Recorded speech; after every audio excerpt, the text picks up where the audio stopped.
Yo, the chapter 67 spoilers are out for Boruto. Man, that is some crazy shit what I just read, bro. I don't know what to tell you guys, but we got some new information on the karma, we got some information on Boruto, and we got some information on code. Alright, so before we get on into this video, I just want to quickly thank Asahi Music for making this thumbnail. Shout out to them. And Abdul Zoliak for providing us the leaks on the manga itself. And also shout out to Organic Dinosaur for giving us the text leak. Anyways, without further ado, let's get into it. Roughly what the spoilers tell us is that Kawaki goes after Code and Code is getting pushed back by Kawaki. Like, man is getting pushed. Literally, the guy tried getting away, but he couldn't. And then Kawaki shrinks all of Code's claw marks. What's funny is that Boruto tried absorbing Code's claw marks, but he couldn't because they have Code's blood in it. While Kawaki here just shrinks them down. And the thing that gets me with the spoiler is that Kawaki talks about him killing Boruto off like it's nothing. He'll do anything for Naruto. So that's how you know Kawaki is actually crazy. And what Amado said a couple of chapters ago to Shikamaru is true. That Kawaki will go to any lengths and his love for Naruto is madness. Looking here in the text, what Kawaki says is, it doesn't matter what entity threatens the life of the Nanadaime, I'll eliminate a brother, you know. But I don't have any reason to let you escape, especially an asshole like you. If this guy's willing to eliminate his brother, then you could imagine what he'll do in the future. You could imagine what he'll do to the other people in the village who go against him, or even the village itself, which could explain why the village is destroyed in chapter 1 and episode 1. Kawaki's the one who destroys it after becoming a bad guy. So if the village turns on Naruto in the future for allowing Kawaki to live there, I think Kawaki's gonna eliminate the village then. Because even Shikamaru says that Kawaki has a bad reputation in the village. And it's starting to make sense now. People aren't gonna like Kawaki, and Naruto's gonna try stopping them, but they won't listen to Naruto. And they're probably gonna target Kawaki himself, which then he sends Naruto somewhere and then he obliterates the damn village because they went against him and hurt his feelings.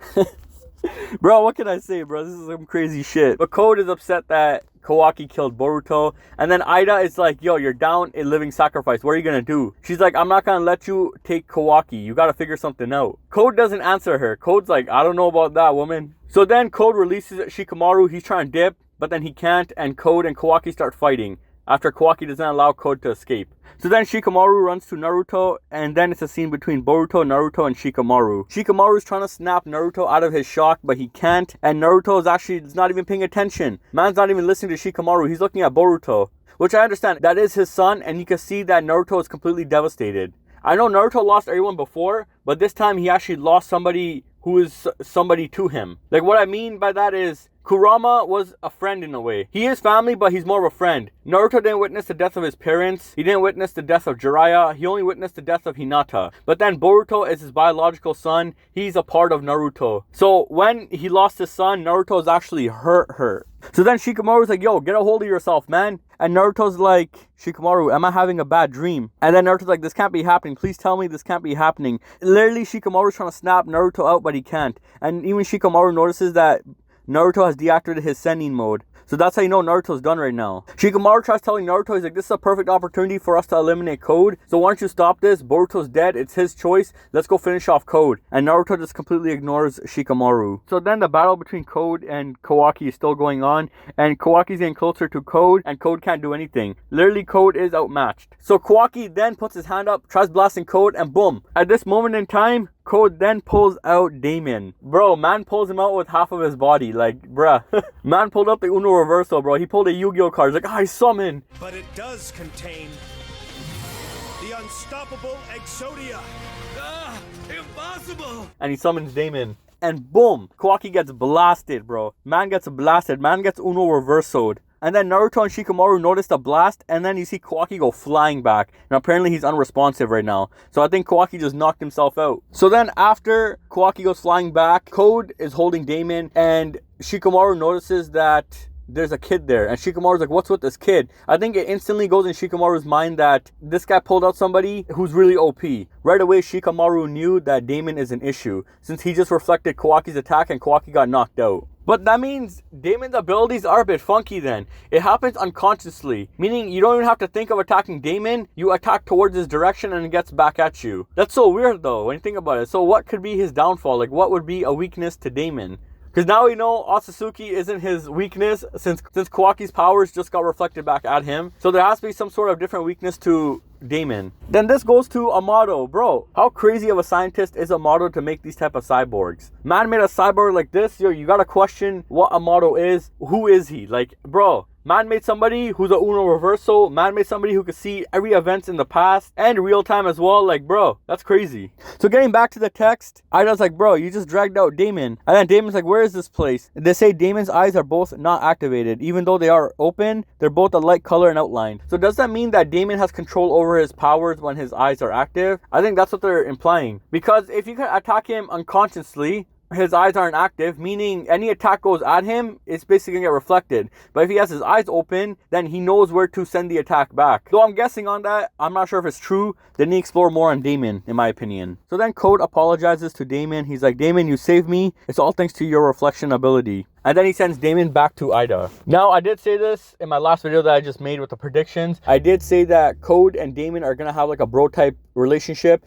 And basically, they're going to start getting closer and they're going to become friends. Which I see it happening, especially when they first introduced Daemon. He's playing around with Code. And now Daemon just saved Code's life. So now I think both of them are going to get close to each other in terms of being friends. What gets me here is Daemon. Daemon's like, yo, why are you fighting Code? Who's the enemy? I'll crush them to bits. Like, man's sticking up for Code. Like, he got his back, bro. That's what I'm saying. I think there's going to be something building up between the two. They're going to become boys. So I was kind of right about Ida when she said in this panel, she's like, if you do anything to Kawaki, I'm going to send Daemon in order to dispose of you. Meaning, Ida is smart as well. She had some tricks up her sleeve. In case Code turns against her, she'll unleash Daemon on him. And you see Daemon's like ... and Code's like ... But Daemon, I don't think he will want to attack Code. Because I think after they become boys, he's going to be like, yo, like, you know, that's my first friend, you know, I had in a long time. So I don't think Daemon will attack Code. So Daemon is back with Ida now. And then Code puts his claws in the ground and goes to check on Kawaki. He checks his pulse and sees that Kawaki is alive. And then Ida, you know, relaxes a bit. She was worried that Daemon might have killed Kawaki with his reflection ability. But Kawaki is alive. So then Code kind of gives a warning. He's like, honestly, I didn't like the situation at all. But I'll have to admit this much. At least I can't compete with you at all.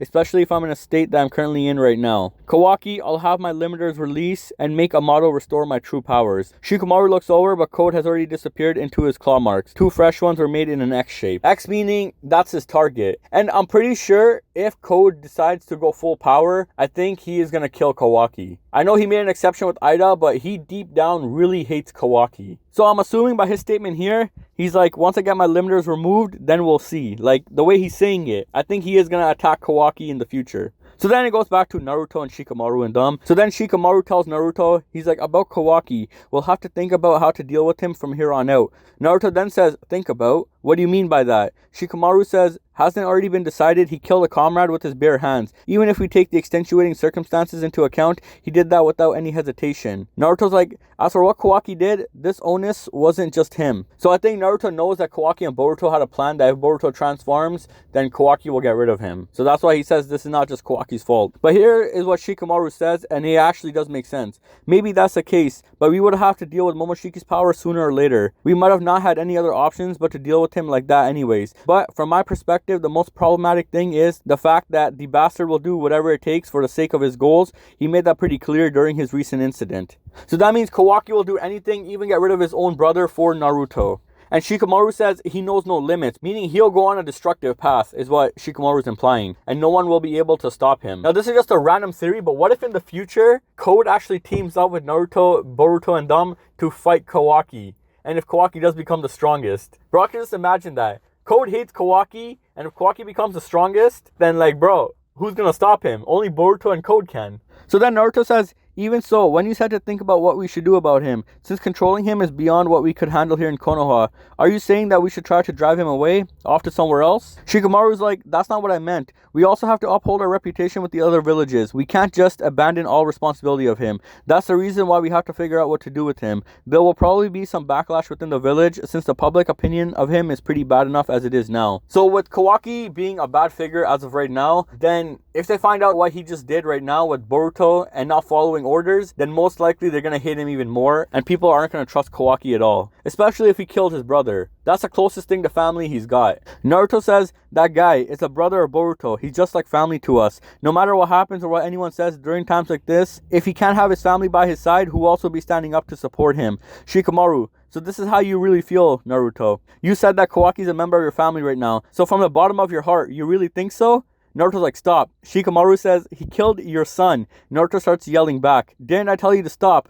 So it does make sense, and I'll be honest, I thought maybe Naruto would have said that, but Shikamaru said what I was thinking in the last few videos. No one is gonna trust Kawaki, especially Kawaki killed Naruto's real son, and that's why he's telling Naruto. He's like, so from the bottom of your heart, you really think so? He's a member of your family, like the way he's implying it. Kawaki, in my opinion, regardless he's adopted, he's still not the real son of Naruto. And I think deep down Naruto knows that, but he doesn't want to say it because that's Naruto's character. He's all loving and everything. But I think that will be the downfall to Naruto, him giving this love to Kawaki without scolding him. So then Boruto wakes up and Boruto's like, who did you say got killed? Naruto's eyes open in disbelief, and same with Shikamaru. Shikamaru's like, what's going on? And then you see Boruto start sitting up unassisted. And then Naruto's like, what? You're alive? Boruto's like, don't just assume I'm dead. Datebasa. So then Naruto's eyes start watering up and he basically cries, and those are tears of happiness. In the leak, I thought those were maybe sad tears, but I guess I was wrong. And it looks like Naruto's actually happy to see that Boruto is alive. So then Naruto immediately hugs Boruto and he's relieved that Boruto is alive. And Shikamaru's like, no way this is possible. He should have been dead. There was a wind tunnel going through his torso. So then Boruto grabs his shirt and his chest where his wound would be,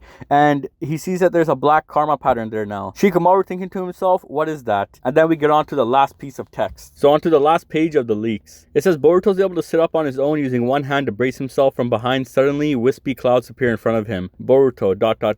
Momoshiki then appears standing in front of Boruto and looking down at Boruto. Boruto, oi, what's going on? Momoshiki, if I lose my vessel, my soul will completely vanish all in an instant. Just like what happened to Ishiki. The vessel simultaneously serves as a container for the soul as well. It's the anchor that secures the soul to this living world too. I can't afford to lose my soul precious vessel. It's for my own sake. Boruto clutches his chest again, deep in thought. The wound has been closed. How the heck did this happen? The page borders now transition into a dark color to indicate a flashback sequence. We now see a view of previously dead Boruto from above. Momoshiki then says, a portion of your heart and lungs got destroyed, and in addition, you lost a huge volume of blood. So naturally, you were going to die. That's if I had left you like that. Shikamaru flashback from page 13. Naruto, are you alright? Get a hold of yourself. Momoshiki had manifested right behind them at that time. Momoshiki had activated both Byakugan in his eyes and lifted up his right Rinnegan embedded palm. It seems as though Momoshiki could manipulate the karma pattern to expand out and direct it to Boruto's chest wound directly in order to close it. So that means Momoshiki saved Boruto on purpose. So Momoshiki is not really good. Before anyone says Momoshiki is like Kurama, no. Kurama actually had good and bad intentions, but with Momoshiki, he doesn't want to die. As he said that Ishiki's soul vanished in an instant, same thing is going to happen with Momoshiki if he did not save Boruto. So he had to take these precautions. So I don't think Momoshiki's a good guy before anyone says. This guy's all in it for himself. He's a schemer. Like I said from the beginning, Momoshiki is smart and he's not that dumb, okay? Momoshiki plans everything out so it benefits him. What gets me is the next parts of what Momoshiki says. Momoshiki, so I revived a bastard like you using a portion of the karma. Boruto, with the karma?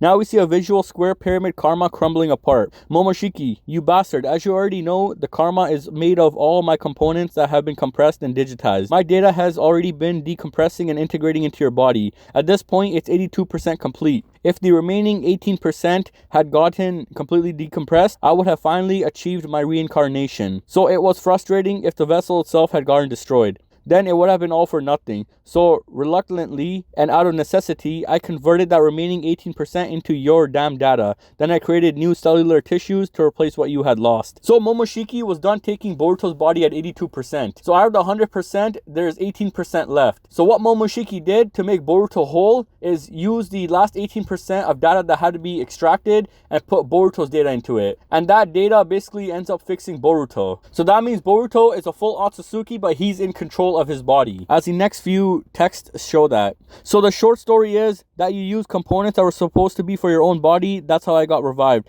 Momoshiki, that's right. Since a bastard like you reclaimed that 18%, unfortunately for me, that means I cannot achieve my reincarnation. I see, but in that case, I've won. It was a do or die, and I was prepared to go through with it. So I prevented you from reincarnating, Tatebasa. Momoshiki, don't be so full of yourself, you damn brat. I especially went out of my way to have this conversation with you so I could warn a bastard like you. Boruto, huh? So that means Boruto and Kawaki were plotting something. If he says, but in that case I've won, it was a do or die situation, I was prepared to go through with it. So I prevented you from reincarnating. So I think they thought of an idea that if Boruto transforms, at least Kawaki will kill Boruto to stop Momoshiki from at least reincarnating. I think that's what was on Boruto's mind. He doesn't want Momoshiki to be reincarnated and destroy everything. And then it goes on with Momoshiki saying, even though it was converted, it was still made from something that is originated from Otsutsuki data. It doesn't change the fact that all 100% of Otsutsuki data has been decompressed. In other words, you're 100% pure, you damn bastard. You're already an authentic one, a perfectly complete Otsutsuki. And so this can only mean one thing. You're ripe to be a living sacrifice for the Jayubi. Even Code probably knows about it. Boruto, so you're telling me that it wouldn't be weird if I got turned into pet food for that monster at any moment. Bring it on. I mean, if it'll save me the trouble of hunting that bastard down, it'd be convenient. Momoshiki, you're such a carefree brat. But bear this in mind, a revival like what just happened to you will never happen again. When you die, it'll be all over for you. So what Momoshiki's saying is, even though Boruto has been revived and that 18% basically restored Boruto's body, Boruto is full Otsutsuki as of this moment. Meaning Boruto has control of all of Momoshiki's powers. Now, with Boruto's horn and the one-eye thing, I think when he's in V2 Karma, he could only access Momoshiki's power up to 82%. Meaning he could only use Momoshiki's Byakugan and all of Momoshiki's powers to a certain extent. I don't think he could use his Rinnegan. Because if Boruto was at 100%, then I could understand him using his Rinnegan. Same thing applies for Kawaki. Ishiki had both the Byakugan and his special eye. I forgot the name of it. Kawaki could only use one of Ishiki's eyes because Kawaki is only at about 80-90%. If he was at 100, I think he would have awakened his Byakugan as well. So the 18% Momoshiki used to convert Boruto's data is originally made of Otsutsuki data. I know it's a bit confusing right now, even for myself too. I think they're gonna simplify it down when the panels come out and in the anime itself. But I think what he's saying is that 18% that Momoshiki used to heal Boruto is actually using real Otsutsuki data, but it's Boruto's data mixed with Momoshiki. Because it's originally 18% of Momoshiki, but he put Boruto inside of that. Yeah, I know, it's a bit confusing to be honest. So then Boruto's like ... And then he says, you said something to me before. Momoshiki flashback. Heed this. Those blue eyes of yours will eventually take everything away from you, you bastard. Boruto, I've died once and you said that everything will get taken away from me. So is this what you were referring to? Momoshiki, muhahaha. You're wrong about that. I wasn't referring to this situation. Momoshiki cracks a grin. Momoshiki, why did this happen to you? Even I can't see the reason for it. But you'll learn eventually why. Because it will happen soon enough. You're a brat worth visiting after all. Muhahaha. Ha ha ha ha. Boruto looks up at Momoshiki a bit more scared than before. So there's two things I want to say here. First, when he says you're a brat worth visiting after all, there's two ways to imply this. First, Momoshiki came to see Boruto originally, which is why he came to the Earth, but that wouldn't make sense because he came for Kaguya. Then again, Momoshiki is a planner. He could have came for Boruto because of the jougan. There's a theory on that a lot of people have made. The second thing is when Momoshiki says, I especially went out of my way to have this conversation with you so I could warn a bastard like you. And then he says you're a brat worth visiting after all. So I think it's implying that Momoshiki used a bit more strength or whatever he used to see Boruto one last time before he disappears for a while or something like that. I'm not sure where Momoshiki's gonna go right now, but if Boruto's 100% and he could use Momoshiki's powers, I think Momoshiki's gonna be slumbering or he's gonna be sleeping until he can take control again. I think that's what he meant when he said you're a brat worth visiting after all. Now with Momoshiki's words saying why did this happen to you, even I can't see the reason for it. There's two things to look here. First, it could be your blue eyes will take everything away from you. Second is the jougan.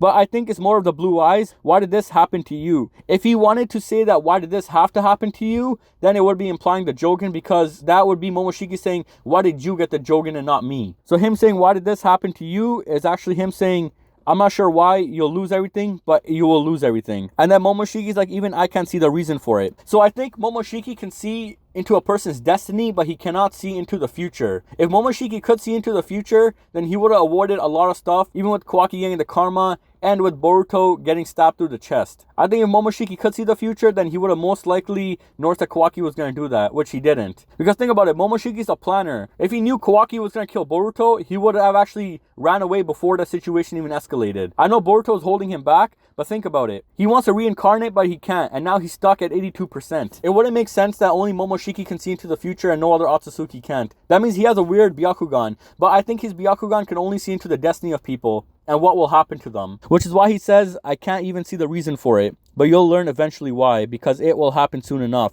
Him saying it, most likely the blue eyes will take everything away from him. I think Boruto's gonna lose everybody. Or it could be implying that Kawaki takes everything away from Boruto. Since Kawaki will destroy everything that's precious to Boruto in order to save Naruto, which is destroying the village, anything like that, because Kawaki doesn't care what happens to everybody except Naruto. Even he'll kill Boruto for it, as he just said. So then it goes to Ida and Code. And Code is now with her. And then Ida says Amado is being sheltered and protected right in the center of Konoha, you know? But there isn't any claw mark inside the village, so how are you planning on getting closer to him? And then the scene switches back to Shikamaru and him looking at Naruto and Boruto. And then it goes to Code saying it won't be a problem. I've already made some preparations. Bro, so you know Code's gonna infiltrate the village now, straight in, because he implanted his claw mark on Shikamaru. Remember what I said last chapter? I'm like, yo, Code is a schemer. He's not stupid as people think he is. Man prepared for this stuff. That's why Code went, when he seen Shikamaru arrive not that while ago. He knew this is a perfect opportunity to get to Amado because he knows Amado is protected by the higher-ups of the village and only Shikamaru, along with other people, will be getting close to him. So when he grabbed Shikamaru, this was a perfect opportunity for him to implant something on Shikamaru, and now when Shikamaru goes back, boom, Code pops out at the right time when Ida tells him nobody's around Shikamaru. And boom, and then he goes for Amado, drags Amado back in, and probably gonna beat him up with Ida. So Code is smart after all. I told you, mans. So then it says side text on page 41, chapter 68 preview. They put an end to their life or death battle alongside some signs of their next impending disaster. The story is about to embark upon some new developments. So that could be hinting the time skip is near. I don't know when, but if they do another arc after this, I'm actually going to be so confused on why they're not going into a time skip, considering that we are running out of manga material. Now, that is just a guess. I don't know how long they're going to continue the manga. I said this before, I think 120 to 150 chapters at most, and maybe 30 to 40 volumes. So we're already past the halfway point of what Ikimoto said. It varies. I'm not the creator, but I'm just taking a guess from there. But yeah, damn, this chapter is filled with a lot of information. I can't wait till the panels come out, and I'm going to talk about some theories in that. Anyways, thanks for watching. Please comment, like, and subscribe, and stay tuned for more videos to come.